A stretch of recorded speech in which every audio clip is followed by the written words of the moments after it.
Chers frères et sœurs, en Jésus-Christ, je vous salue tous dans le Seigneur. En cette nuit du 17 au 18 mai 2022, le Seigneur m'a communiqué un message. Il m'a communiqué un message pour son peuple. Il m'a communiqué un message pour l'Église. Il m'a communiqué un message pour les chrétiens qui se sanctifient et se préparent au retour du Seigneur. J'intitule ce message Ne donne pas à autrui ce que tu ne consommes pas toi-même. J'intitule aussi ce message Ne donne pas à ton prochain ce que tu n'utilises pas toi-même. La référence biblique, c'est 1 Timothée 5 à partir du verset 22. La référence biblique, c'est 1 Timothée 5 à partir du verset 22, où l'apôtre Paul dit qu'il ne faut pas participer au péché d'autrui. C'est un message très important qui répond à plusieurs questions que les chrétiens se posent. L'une de ces questions est de savoir est-ce que le chrétien peut avoir un salon de coiffure. L'autre question que les chrétiens se posent, est-ce que le chrétien peut posséder une boutique ou alors des débits de boissons qu'on appelle aussi des bars où on vend de l'alcool. Voilà quelques questions que les chrétiens se posent. Les chrétiens se posent aussi des questions en ce qui concerne les cadeaux. Quel cadeau est-ce qu'on peut offrir à un non-croyant?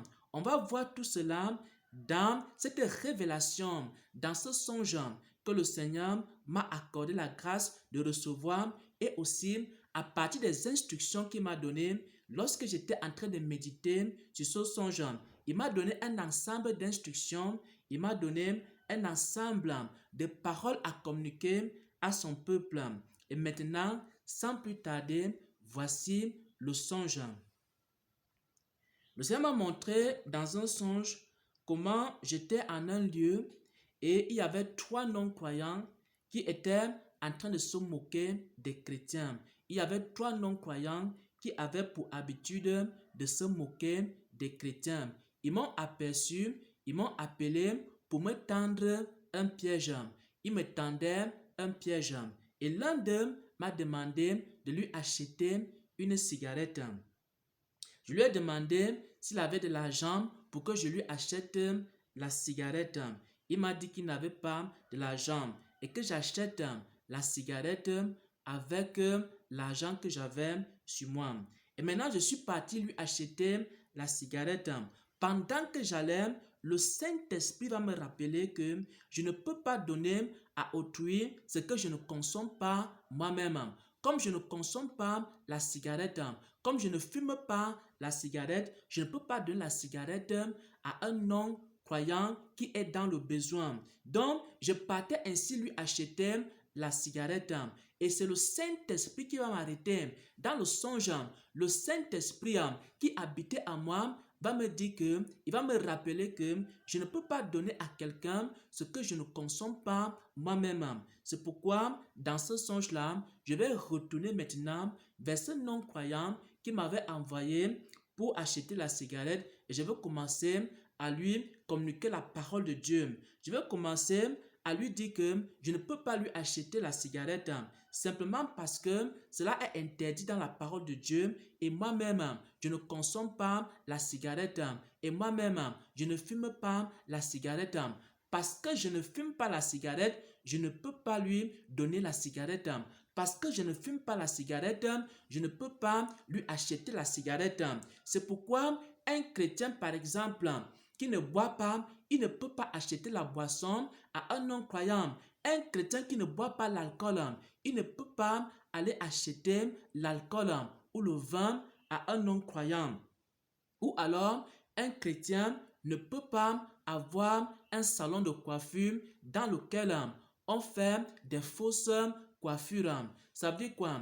Un chrétien peut avoir un salon de coiffure. Même dans le salon de coiffure d'un chrétien, on ne doit pas faire les coiffures païennes.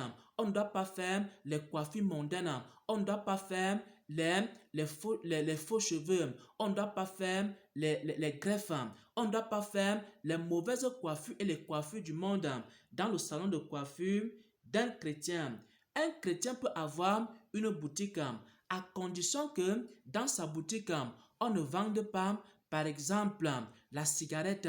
Un chrétien peut avoir une boutique à condition que dans sa boutique, on ne vende pas l'alcool pour que les gens s'enivrent. Un chrétien peut avoir une boutique à condition que dans sa boutique, on ne vende pas des choses qui sont contraires à la saine doctrine. Un chrétien aussi peut donner des cadeaux aux hommes. Il peut donner des cadeaux aux non-croyants, mais à condition que les cadeaux qu'il donne aux non-croyants soient conformes à la saine doctrine. Et parfois, lorsqu'il m'arrive d'aller visiter des orphelins, je me rassure que tout ce que j'achète aux orphelins, que ce soit des vêtements, que ce soit par exemple de la nourriture, que ce soit de la boisson, que ce soit des choses qui sont conformes à la saine doctrine. Donc je me rassure que ce que j'achète aux enfants, aux orphelins est conforme à la saine doctrine.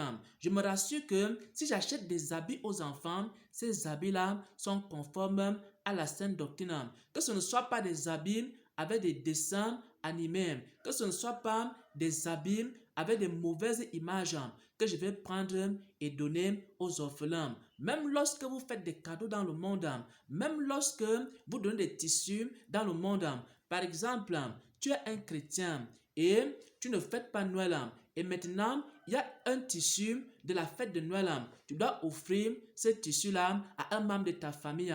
Alors, tu ne peux pas donner un tissu de la fête de Noël à un membre de ta famille, simplement parce que toi-même, tu ne fêtes pas Noël et tu ne peux pas aller acheter au marché un tissu de la fête de Noël et offrir à tes parents et offrir aux non-croyants. Et aussi, il y a beaucoup de fêtes et il y a beaucoup de fêtes païennes et beaucoup de mauvaises fêtes à travers le monde. Et ces fêtes-là ont des tissus. Tu ne peux pas prendre ces tissus et aller donner à un non-croyant. Ce sera faire quoi? Ce sera participer au péché d'autrui.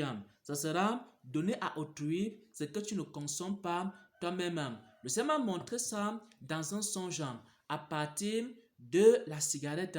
Parce que moi-même, je ne consomme pas la cigarette. La cigarette détruit le corps. Le corps est le temple du Saint-Esprit. Et lorsque tu fumes la cigarette, tu es en train de détruire le temple du Saint-Esprit. Et si moi-même je ne détruis pas mon propre temple, est-ce que je peux prendre la cigarette et donner à un non-croyant pour que lui il détruise son temple à lui? Alors, chaque fois qu'un non-croyant va te demander de faire quelque chose qui est contraire à la volonté de Dieu, ce sera l'occasion pour toi de lui prêcher l'évangile, de lui enseigner que ces choses-là détruisent le corps de l'homme. Et tu pourras commencer donc à partager la parole de Dieu avec eux. Et le Seigneur m'a montré cela dans un songe. Dès que ces moqueurs m'ont demandé d'acheter la cigarette, je suis parti acheter la cigarette parce que j'étais une personne gentille dans le songe. Et maintenant, en y allant, le Saint-Esprit me rappelle que en tant que chrétien, je ne peux pas donner à quelqu'un une chose que je ne consomme pas moi-même. En tant que chrétien, je ne peux pas donner à quelqu'un quelque chose que je n'utilise pas moi-même. Et je suis reparti vers ces moqueurs. Je leur ai dit que je ne peux pas leur acheter la cigarette simplement parce que c'est interdit dans la parole de Dieu. Simplement parce que moi-même, je ne consomme pas la cigarette. Moi-même, je ne fume pas la cigarette. Au nom de notre Seigneur et Sauveur Jésus-Christ, j'ai partagé cette parole. Amen, amen, amen.